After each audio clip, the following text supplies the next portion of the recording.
अस्सलामुअलैकुम। सियाल उर्दू एकेडमी में आपको खुश आमदीद कहते हैं।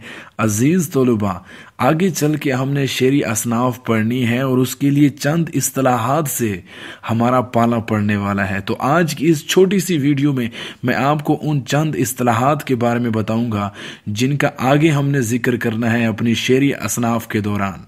सबसे पहली इस्तिलाह हमारे पास है अरूज। शायरी के इल्म को अरूज कहा जाता है। इससे अशार के औज़ान और कायदे मालूम होते हैं और इसके ज़रिए मौजू और गैर मौजू यानी नज़म और नसर में फ़र्क किया जाता है। खलील इब्न अहमद बसरी को इस इल्म का मुवज्जिद बताया जाता है। अगली इस्तिलाह हमारे पास है बहर। बहर दरअसल एक पैमाना है जिसके ज़रिए शेरों को नापा जाता है। खलील इब्न अहमद बसरी ने उरूज के उसूल बनाए तो चंद अल्फाज मुकर्रर कर दिए जिनके तकरार से अशार के लिए मुख्तलिफ पैमाने बनाए गए। हर शेर किसी न किसी बहर में लिखा जाता है और अगर कोई शेर मुकर्ररा वजन पर ना हो तो वो अपने मियार से गिर जाता है। अगली हमारे पास इस्तिलाह है शेर। ऐसा कलाम जो बा मकसद यानी इरादी तौर पर लिखा जाए और मुकर्ररा वजन और बहर में हो उसे शेर कहते हैं। और अगली इस्तिलाह हमारे पास है रदीफ।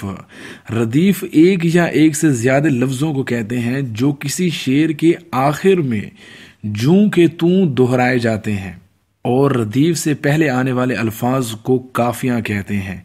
मिसाल के तौर पर, जो इस शोर से मीर रोता रहेगा तो हमसाया काहे को सोता रहेगा। बस है मीर मिशगां से पूछ आंसुओं को, तू कब तक ये मोती परोता रहेगा। इन शेरों में रोता, सोता, धोता, परोता काफिये हैं और रहेगा रदीफ है।